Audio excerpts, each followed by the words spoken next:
Thank the organizers, of course, for this important conference, but also for this creation that has been the Minerva Center, which I think was uniquely hospitable both socially and intellectually.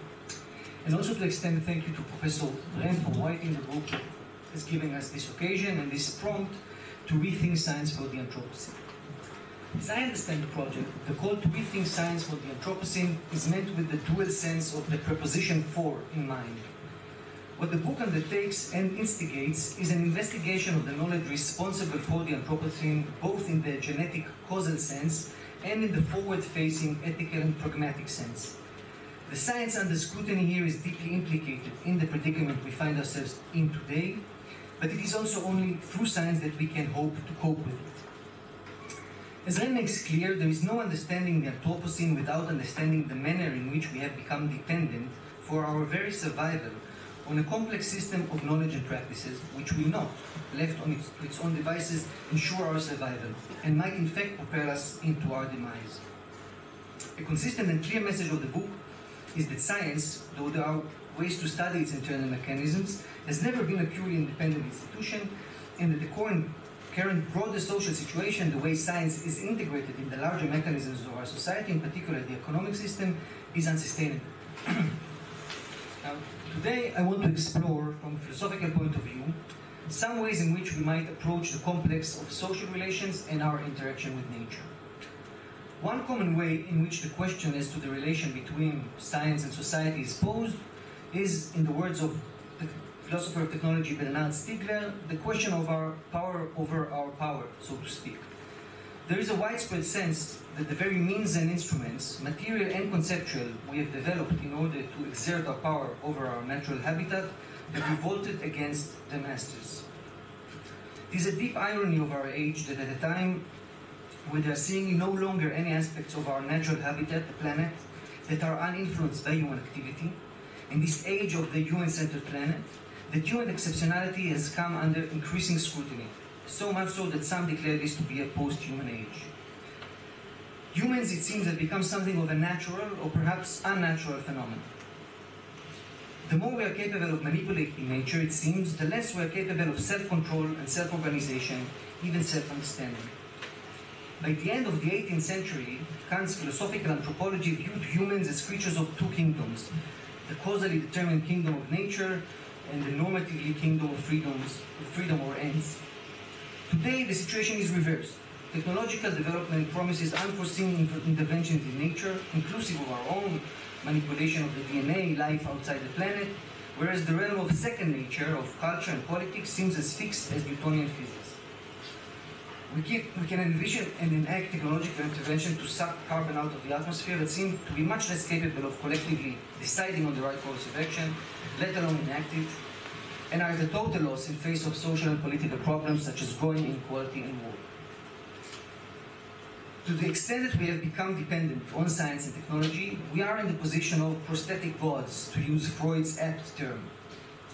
Many of our myths, both ancient and modern, about what makes humans stand out in nature, point to the absence of an essential natural function, the relatively loose or unfinished purposive organization of humans, which makes it necessary to compensate for what we lack in organic composition with the creation of tools and artifacts, inclusive of our social artifacts, our institutions. Hence Freud's excellent coinage, according to which we are prosthetic gods, progressively dependent on that which we produce in order to compensate for our frailty as organisms. That which is meant to give us a measure of protection from the powers of fate becomes, in the irony that accompanies all things faithful, something on which we depend, charged with all the ambivalent relations of dependence tend to generate, just like our relation with our parents. And indeed, our artifacts we have known for a while now are in a significant sense our progenitors, as responsible for our evolution as we are responsible for theirs, if not more so. The pressing question of the day seems to be, can we bring our technical and social instruments under social control? In face of the Anthropocene, many are even tempted to call for a return to a caring, interpersonal relation with nature. Implicit in this call is a notion of alienation which is presumed to apply equally to our relation towards nature and our relations to one another. Us moderns have come to view nature as an abstract domain of objects, so the story goes, and with this go hand in hand our alienated relations to one another, the loss of community, etc.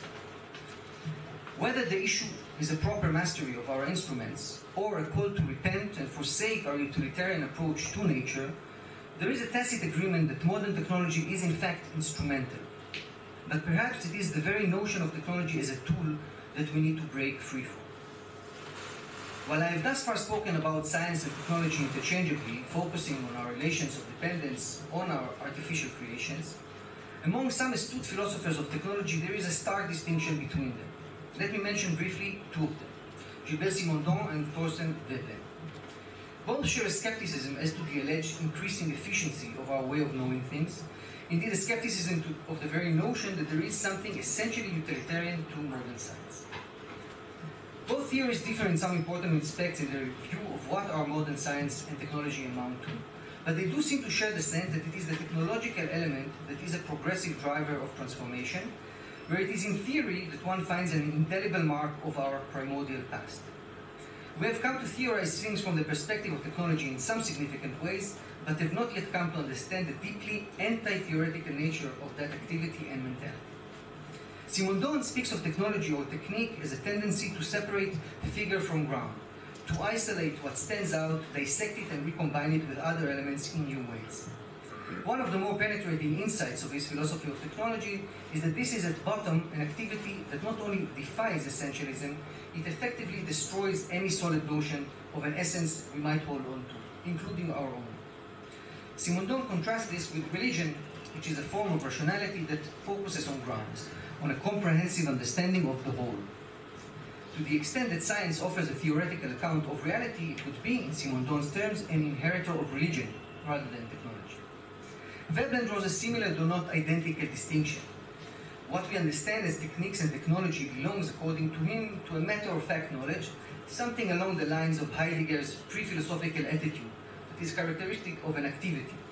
Doing things in the world requires a practical understanding of how they function, say that water falls down the river, which is in principle quite independent from the dramatic stories we tell ourselves about the nature of reality, and may in fact be something that cannot but be lost in translation to explicit statements. It has the nature of an ongoing process, something that is missed by any attempt of pinning things down. These stories we tell ourselves about the world we find ourselves in, Veblen argues, tend to be anthropomorphic. Surprisingly, he views this as one of the continuities between the most primitive and the most modern science. For Veblen, the mark of anthropomorphism is our tendency to imbue natural phenomena with agency, something he believes only math might be imbue. Modern science has departed from the speculative, creative character of primitive science by fashioning itself as pragmatic and utilitarian. This might have brought it closer to technology in some respects, but has made it much less suitable to occupy the position of authority it enjoys, less suitable to create values and guide society. That's Veblen in a nutshell. Let me try to make this rather abstract discussion somewhat more accessible by asking about the nature of our artifacts, focusing on a simple example. So what are these protheses we produce? What can artifacts teach us about human nature? Often we distinguish between artifacts according with their perceived purposes, separating sharply between decorative objects of art and practical instruments. While we know that etymologically the poetic act and the technical act are connected, something we still hear in the Latinized art, we tend to define them by way of a juxtaposition. Art has to do with what serves no practical purpose, whereas technological activity is all about the utilitarian manipulation of nature. In this way, we already introduce utility at the level of distinction.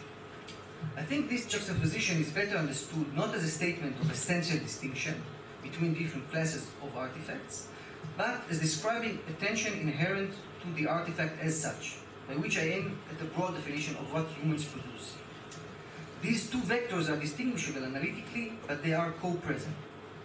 Now, philosophers often distinguish between artifacts and natural objects, and in particular the natural organism, in order to point out the artifact's looser internal organization, something which mirrors, you might note, many of our myths regarding our unique humanity. Indeed, an artifact, while presumably produced for a particular purpose, can be taken apart and repurposed in ways that would spell the death of an organism. On the other hand, an artifact tends to become the medium for expression of what serves no utilitarian purpose. The first vector is the vector of technological development, and the second that of cultural expression. This sounds rather abstract, but I believe an example here should be helpful. As an example of an artifact, let us take one of the oldest objects our ancestors have made use of, the bone. The bone is not produced by humans, it is a ready-made artifact, so to speak. But consider what is required for us to pick up a bone and put it to use. We need to be capable of tearing it from its life context, from the whole to which it belongs. I mean this both mechanically, we need to be able to look at the bone as a part that can be broken down and recombined, and psychologically, we need to be unaffected by taboos regarding the dead, and to be pragmatically indifferent to the life that was lost. This requires a very violent type of abstraction in which our understanding functions like a knife, tearing an item out of the fabric to which it belongs. Once separated from the carcass, we can use the bone as a club, a hammer, or as a building block for constructing other tools and dwellings. The bone is opened up before us as a multifunctional object, which we might repurpose again and again. Let us know that this approach or mentality is not limited in principle to bones and other inanimate objects. It is a perspective or a domain of object that can be and has been extended to human beings. That very same bone, of course, above and beyond any practical use we can put it to, may serve as an ornament or an object of ritual. It might represent for us life after death, or the unsurpassable finality of this one, and it can serve to distinguish between people of our group and others. In all these cases, the bone might be said to appear to us as if it held a certain hidden subjectivity, unfolding intentions and desires of its own. The bone conceals a spirit, a life. While this approach to objects might strike us as primitive, it is by no means something we have securely left behind. We disclose elements of this attitude whenever we offer an interpretation of a painting, but also when we get mad at a computer that malfunctions, as if to spite us. To sum up, we may treat a human being as an object, and an object as a human being. We can treat the living as if they were dead, and the dead as if they were alive. In conversation with Renn's notion of productive ambiguity, we might push this a bit further to apply it to our very distinction between material objects and signs. We can take material objects as sign, loaded with meanings, and we can treat language as if it was a purely functional instrument. If it is indeed language and instruments that stand between us and our natural surroundings, both can be taken up either as means or as medium. These two vectors can come together in human society in various ways, though probably not infinitely so, and the mutual influence can be quite profound. It is at this point that we may introduce Veblen's intriguing, if challenging and often overlooked view of the connection between our social organization, significantly the vexed institution of private property, and our most fundamental metaphysical presupposition regarding the line distinguishing humans from nature. In what can be read as a tacit criticism of a version of the Hegelian master-slave dialectic, Veblen sets out to disentangle two distinctions that we have come to fuse together.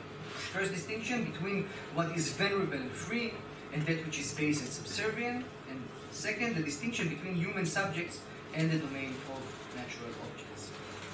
Much time.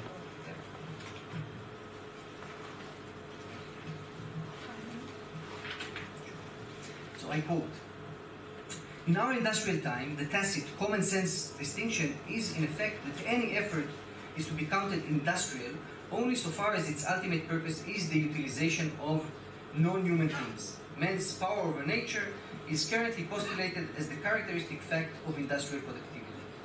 The industrial power over nature is taken to include man's power over the life of the beasts and over all the elemental forces. A line is this way drawn between mankind and brute creation. However, this manner of distinguishing between phenomena is not unchanging. In other times and among men imbued with a different body of preconception," I quote again, "this line is not drawn precisely as we draw it today. In all communities under the barbarian culture, there is an alert and pervading sense of antithesis between two comprehensive groups of phenomena, in one of which barbarian man includes himself, and in the other his victual. It lies not between man and brute creation, but between animate and inert things." Now, while Veblen's ideas are quite speculative and his language old-fashioned, to put it politely, the recent return to the category of animism by anthropologists such as Descola and Vivieros de Castro supports the core insights of his argument. I quote again, "To the class of things apprehended as animate, the barbarian fancy imputes an unfolding activity directed to some end. It is this teleological unfolding of activity that constitutes any object or phenomenon as an animate fact. Activity is therefore assimilated to human action, and active objects are insofar assimilated to human agent. Phenomena of this character, especially those whose behavior is notably formidable or baffling, have to be met with a different spirit and with a proficiency of a different kind from what is required in dealing with inert things. The distinction between teleology and mechanism is in one sense a stable feature of the historical process. This would be the key idea. But at the same time, it is what underlies profound historical change. Simply put, it is not that in some point in time humans did not distinguish in the phenomenal world between subject and object, as our old notion of animism would have had it. Only that distinction applied to a different category of objects. Many things could be taken to display what we would call subjectivity, and it is in dealing with them that one displayed praiseworthy behavior. There one's activities had the full significance of being human. In this line of thinking, hunting could be considered a more praiseworthy activity than the maintenance of the household, as Veblen insists, and Rivier's the cast of much more recent anthropological work seems to support in part. What ultimately matters in Veblen's account, what originally determines the value of the activity, is its intersubjective character, which is derived from the confrontation with something displaying a percussive nature. If the activity is intersubjective, that is, if it is taken to be a confrontation with something opaque that seems to have its own purposes, then the object is imbued with what we might call subjectivity. It is only with the development of private property that there appears something akin to Hegel's master-slave distinction. With this institution, this is the argument, superiority comes to be imbued in the distinction between rule over people and rule over material objects. This is the emergence of class distinction and the beginning of the rise of the leisure class, a class whose economic function, according to Veblen, is to be non-economic, unproductive. Status came to be bestowed upon those who are removed from the process of production, from drudgery or industry, and subjectivity was gradually divorced from the domain of objects, at least in theory. Veblen insists that this is something merely disavowed, not really overcome by any modern science. Now, what I sketched here today is meant to open up the way we might conceive the interplay of social relations and human nature interaction. On the one hand, we have just seen a profound restructuring of the social organization can lead to upheavals in the very understanding of the line separating society from nature. At the same time, it is the very de-essentializing unfolding of technology that can profoundly reshape social relations and even fundamental assumptions about the nature of human life. For better or for worse, the industrial revolution of the 19th century liberated humans from their essence as tool bearers.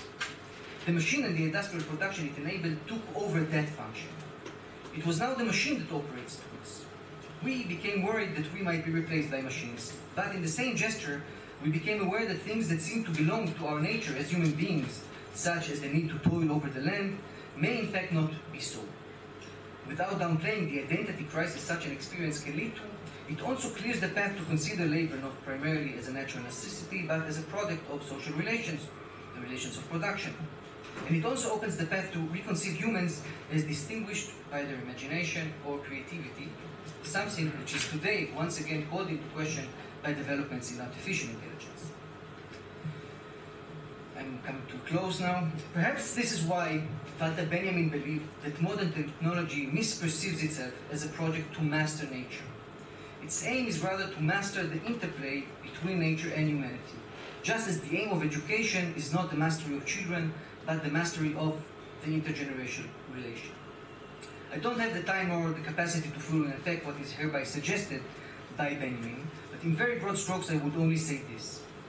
Mastery of nature was perhaps in some sense possible in societies in which nature was a partner to social symbolic exchange.